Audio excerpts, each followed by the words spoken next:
자, 오늘 레드캠프가 있는 날인데요. 유상범 국민의힘 의원과 함께하겠습니다. 어서 오세요, 의원님. 네, 반갑습니다. 네, 여쭤볼 게 참 많습니다. 일단 급한 것부터 여쭤보면 민주당이 내일 아마 이상민 장관 해임 건의안을 당론 발의한다고 하거든요. 네, 네. 어떻게 받아들이십니까? 참 뜬금없고 전혀 정당성이 없는 그 지금 주장을 한다 이렇게 지금 보고 있습니다. 그래요? 이태원 사태가 일어나고 나서 경찰에서 수사팀을 꾸려서 조사를 하니까 셀프 조사다 그러면서 실무진에만 책임을 물을 거고 그 위에 있는 그 책임자급 장관이나 경찰청장에 대한 책임을 묻지 않는다는 그 논리를 가지고 사실은 국정조사를 진행한 겁니다. 그것도 예산을 볼모해서 국정조사를 진행해서 국정조사를 진행하면서 결국 진상규명하고 책임자를 처벌하고 재벌방지 대책을 마련하겠다. 이렇게 해서 국정조사를 국민들에게 설득을 했는데 네. 그러면 그 조사 결과를 가지고 이상민 장관에게 책임을 묻는 형태로 가는 것이 그 국민들이 예상하고 기대했던 건데 전혀 관계없이 지금 이상민 장관을 파면하는 그 자체로 그 국정조사를 할 이유가 없어지는 거죠. 앞뒤가 바뀌었다. 완전히 바뀌었죠.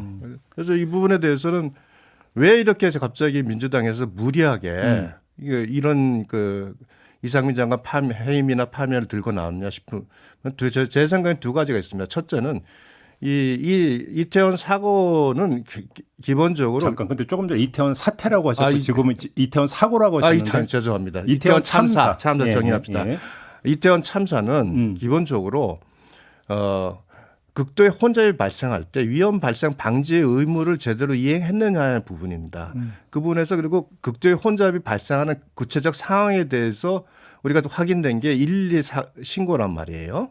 그러면 이 부분에 대해서 수사가 진행된다면 실질적으로 이상민 장관이나 여기에 책임을 묻기는 어렵다는 것이 본인들의 생각인 것 같고 또 대다수 언론에서도 이 부분에 대한 정쟁을 흐를 거다라는 지금 파악을 하고 있어요. 그러니까 사실 국정조사로 인한 실효적인 결과를 내기가 어렵다고 자체적인 판단이 있었던 것 같고 또 하나는 지금 가장 이 본질은 결국 이재명 대표의 사법 리스크 문제를 그 문제에 대해서 계속적인 방어적 행태의 모습이 아닌가. 지금 이슈로 담는 예, 이 차원이라는 맞습니다. 겁니까? 이건 새로운 정쟁화를 끊임없이 시도를 함으로써 이재명 대표의 사법 리스크 문제를 국민들에게 이제 희석을 시키고 또 윤석열 정부의 어떤 그 무능을 강조하기 위한 계속적인 이슈 제기다 이렇게 보고 있습니다. 이건 뭐 워낙 많이 나왔던 얘기이기 때문에 짧게만 한번 여쭤보고 넘어가겠는데 지금 조금 전에 의원님께서 말씀하셨던 건 사실은 법적 책임의 영역이고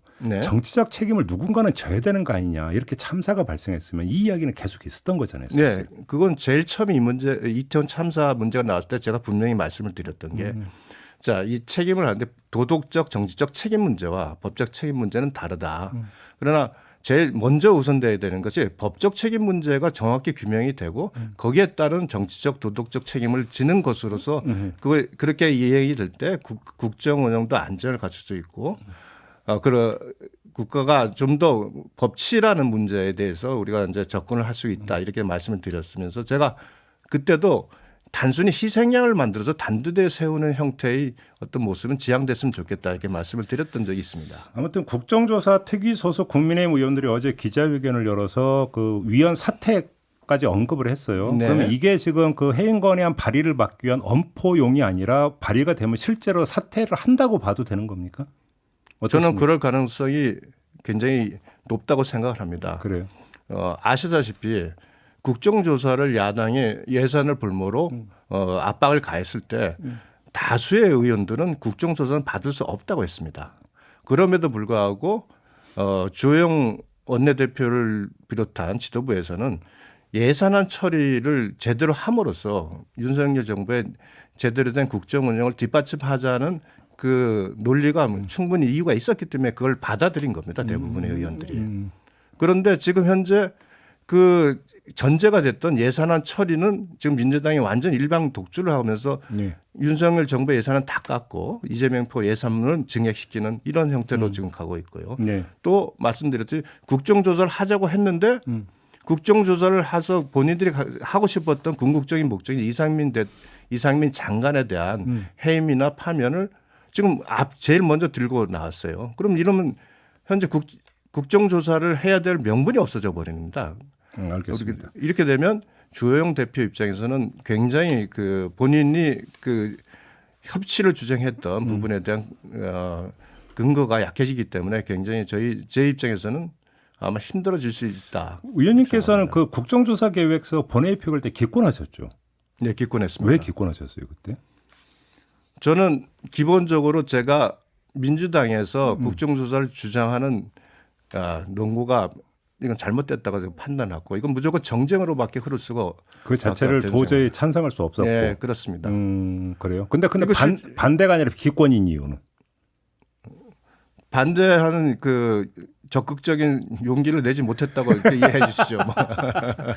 알겠습니다. 이제 주호영 원내대표 같은 경우는 국정조사와 예산안, 예, 그렇습니다. 일종의 어떤 딜이라고 할까요? 뭐 이렇게 이제 아마 접근을 했던 것 같은데 어제 이재명 대표는 최고위원회의에서 삭감 예산안을 민주당이 단독 통과시킬 수도 있다라는 점을 시사를 했거든요. 네, 그렇습니다. 이런 움직임은 어떻게 보세요?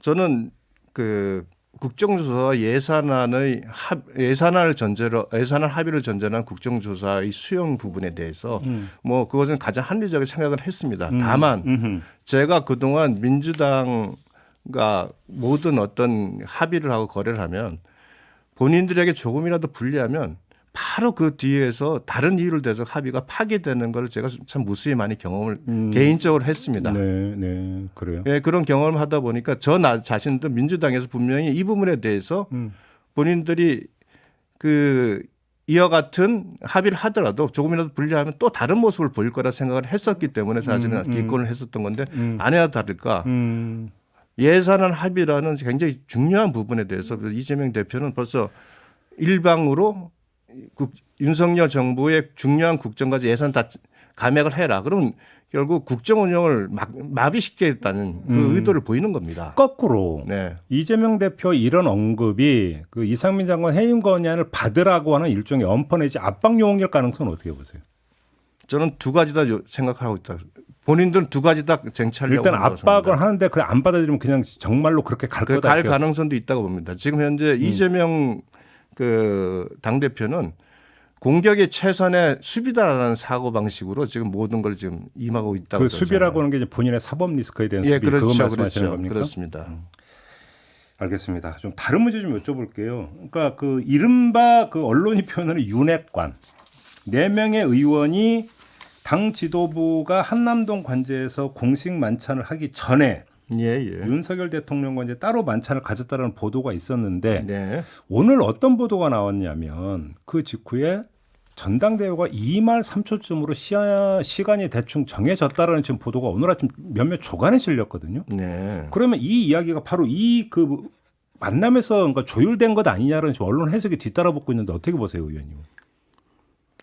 그 언론 해석은 조금 뭐 사실이라면 좀 너무 과장해서 해석한 게 아닌가 싶습니다. 좀 앞서나간 거라고 보세요? 부부 동반을 해서 모이면 그 안에서 지금 그 같이 모여서 얘기하는 중에 우리 전당대회를 어떻게 하자 이런 논의를 할 수 있는 상황이 아니라고 봅니다. 이건 제가 보니까 이 네 분이 가셨다면 부부가 가셨다면 이건 이분들이 대선 초기 우리 경선 단계부터 사실 윤석열 대통령과 함께했던 분이라서 일종의 집들이 개념이라고 생각하면 되지 이걸 가지고 집들이 사실 관절을 하고 사실 비공식적으로는 처음 초대한 거 아니겠습니까? 그렇죠. 그래서 그런 차원으로 보면 되지 그러니까 부인들이 있는 사이에서 그와 같은 논의를 한다는 것 자체가 난센스라고 봅니다. 의원님은 빠지셨는데 안 섭섭하세요? 저는 뭐 당연히 제가 빠진 것에 대해서 당연하다고 생각을 합니다. 왜 당연하다고 생각을 해요? 아니 이분들의 최초의 그 대선 과정에서의 기여, 노력과 또 제가 한 노력과는 좀 차이가 있고. 그래요. 그러니까 이 네 분 자체가 그러니까 사실은 좀 그러니까 윤석열 대통령 입장에서 특별한 사람들인 건 맞다 이런 말씀이시네요. 네. 왜냐하면 입당하는 과정에서부터 그 경선 치른 초기 단계에서 이분들이 모든 거를 다 사실은 그 주도해서 같이 활동을 해왔기 때문에 사실 어떤 측면에서는 당연히 이런 배려를 받을 수 있다. 저는 이렇게 생각합니다. 뭐 그러면 한때 이제 그 나왔다 뭐 원조 윤핵관들이 약간 퇴조다, 윤석열 대통령으로 좀 약간 멀어졌다 이런 뭐 세간의 추측 자체가 다 전부 다 그러면 잘못된 추측이었다는 얘기가 되는 겁니까? 저는 그렇지는 않다고 생각합니다. 그래요? 그러니까 그렇게 그 확장 해석할 건 아니고요. 윤석열 대통령이 갖고 있는 굉장히 인간적인 측면이 있습니다. 그러니까 함께 했을 때 결국 내가 대통령이 되는데 이분들이 기여한 부분은 명확히 본인들이 고마움을 가지고 있고 그렇다면 그 마음을 표시한 정도라고 생각을 하지. 네. 이걸 가지고 원조 윤핵관이 태조가 다시 살아났다 뭐 이렇게까지 정치적 의미를 두지 말라. 예, 크게 의미 둘 일은 아니라고 생각을 합니다. 알겠습니다. 그럼 이 자리에서 논의되고 안 됐고는 별개로 네. 전당대회 일정을 2말 3초쯤으로 잡고 있다는 보도가 사실이라고 전제한다면 어떻게 생각하세요? 그거는 비대위원장 임기에 관련된 부분입니다. 그렇죠. 예, 비대위원장이 9월 8일 날 취임을 하셔가지고요. 네. 사실 임기가 2023년 3월 8일입니다. 근데 3월 8일 그렇게 되는 건가요? 그렇죠. 저희가 6개월로 했고 그다음에 최고위원회 저희 전국위원회 추인을 거쳐서 6개월 더 연장하기로 돼 있는데 그냥 꽉꽉 채우는 거네 임기를. 그러니까 비대위원이라는 것은 결국은 이번 비대위는 차기 저희 지도부를 선출하기 위한 비대위입니다. 그 가능하면 6개월 안에 그것을 마무리하는 게 좀 맞다. 그렇죠. 예, 그럼 그런 차원에서 그런 얘기가 나왔다고 저는 생각합니다. 오히려 그럼 그건 이제 쉽게 말하면 마지노선이다, 데드라인이다 이렇게 봐야 그럴 되는 수 거는? 있다고 봅니다. 왜냐하면 비대위원이 임기 중에 사실 차기 당 대표를 뽑는 것이 맞다고 보거든요. 만약에 이제 그 시한을 넘겨버리면 다시 또 비대위 그러니까 다시 어떤 절차를 또 밟아야 된다는 얘기죠. 비대위원장 그렇죠. 전국위원회에서 다시 추인을 해야 되니까. 그래요? 예. 그런 의미로 예, 처음부터 저희가 그 당헌 개정을 할 때도 이 그러니까 비대위원장의 경우에는 그 차기 당 대표를 위한 비대위원장인 것은 그 당시에도 뭐 명확했지 않습니까? 그 혁신을 위한 비대위원을 뽑은 게 아니잖아요. 그러니까. 근데 사실 이런 그 뭐라고 할까요? 해석이라고 할까요? 풍설이 여의도 주변에서 돌고 있는 거 아마 의원도 들으셨을 것 같은데 네. 의원님도. 이게 이제 전당대회 일정을 자꾸 늦추는 게 유승민 전 의원을 견제해서 이른바 민심이 유승민 전 의원 쪽으로 좀 흐르는 것을 어떻게든 차단하기 위해서 시간 벌기용 아니냐 이런 해석이 좀 있었거든요. 어떻게 네. 생각하세요? 뭐 유승민 그 전 원내대표가 예. 출마 의사를 표명했거나 그랬다면 좀 이해가 가고 그런 측면이 있는데 개인적으로는 유승민을 견제하는 부분은 큰 뭐 비중은 없다고 생각합니다. 고려 사항이 아니다. 예. 뭐 저희가 이렇게 말씀드리면 그렇지만 그 위에 소위 친윤 그룹이라고 하는 부분에 있어서 이제 전체적인 그 윤곽이 잘 드러나지 않는 상황. 그러다 보니까 아마 조금은 좀 그런 식의 얘기가 나오지 않았나. 쉽게 하면 그러면 지금 의원님의 그 말씀은 이른바 친윤 후보가 가시화되면서 단일화되는 순간에 이른바 유승민 의원 그러니까 현상이 완전히 꺼져버린다 이런 말씀으로 연결이 되네요. 저는 그렇게 봅니다. 그렇게 보시는 네. 거고 알겠습니다. 이준석 전 대표가 어제 오랜만에 등장을 했어요. 네. 그러니까 그 대표실은 이제 수석 대변인을 지냈던 허은하 의원 출판기념회에 이제 그 참석을 해서 네. 총선 승리 전략을 고민한다 이런 요지의 발언을 했는데 의원님 개인견 어떤가? 총선 때 공천장 받을 가능성이 있다고 보세요? 어떻게 보세요? 그 부분은 결국은 지금 현재 무고죄로 검찰에 송치된 그 성상납 무고죄. 성상납 무고죄 사안이 어떻게 처리되느냐에 따라서 좀 많이 결정이 되지 않을까 이렇게 생각이 됩니다. 그러면 예를 들어서 그 총선 공천이 이루어지는 시점에서 1심 판결이 나왔고 재판이 만약에 진행되는 상황이라고 가정을 한다면 공천 받기 어렵다 이렇게 보십니까? 예, 만일 여기서 기소가 된다면 결국은 이준석 대표가 그동안 본인이 국민들에게 했던 부분이 다 거짓말이라는 것이 이제 일단은 어느 정도 국민들에게 그 인식이 되고 또 그것이 그 전에 1심에서 만약 유죄가 난다면 이제 완전히 이제 뭐 물론 대법원까지 있습니다만 이제 그 워낙 중요한 사안에서 대국민 거짓말한 부분이 있는데 이 부분에 대해서 과연 이준석 대표가에게 공천을 설령 준다고 하도 국민들 그걸 또 받아들일 수 있을지 저는 그 부분은 좀 의문입니다. 그러니까 뭐 1심에서 유죄가 나오면 더 말할 것도 없고 그렇습니다. 그러니까 기소가 되더라도 기소가 되는 것만으로도 재판이 진행되고 있는 것만으로도 공천은 어렵다. 네, 그렇다고 저는 생각합니다. 알겠습니다. 지금 화물연대 파업 있잖아요. 예. 아마 오늘 그 시멘트 쪽부터 업무 개시 명령이 발동이 되는 거 아니냐는 지금 전망이 나오고 있던데 불가피한 거라고 보세요? 왜냐하면 업무 개시 명령이 지금 도입된 후에 이게 한 번도 발동된 적이 없다고 하던데. 저는 그 민노총의 문제에 있어서 네. 이번 윤석열 정부가 지금 그 대응하는 것은 불법에 대해서 어떻게 정부가 대응을 할 것이냐의 문제입니다. 불법 파업입니다. 불법 파업을 벌이고 있는데 대한민국의 경제를 모든 걸 담보로 지금 불법 파업을 벌이고 있는데 제일 좋은 건 좋아 말 들어줄게 하면서 과거 정부처럼 계속 양보하는 겁니다. 그리고 무슨 그 불법 파업에 대해서 어떤 책임, 형사적 책임도 대충 묻고 민사적 책임은 묻지도 못하고요. 이런 것이 반복되는 관행이 언제까지나 계속돼야 되느냐. 저는 이렇게 봅니다. 결국 국가의 운영이나 뭐 개인의 문제에서도 마찬가지죠.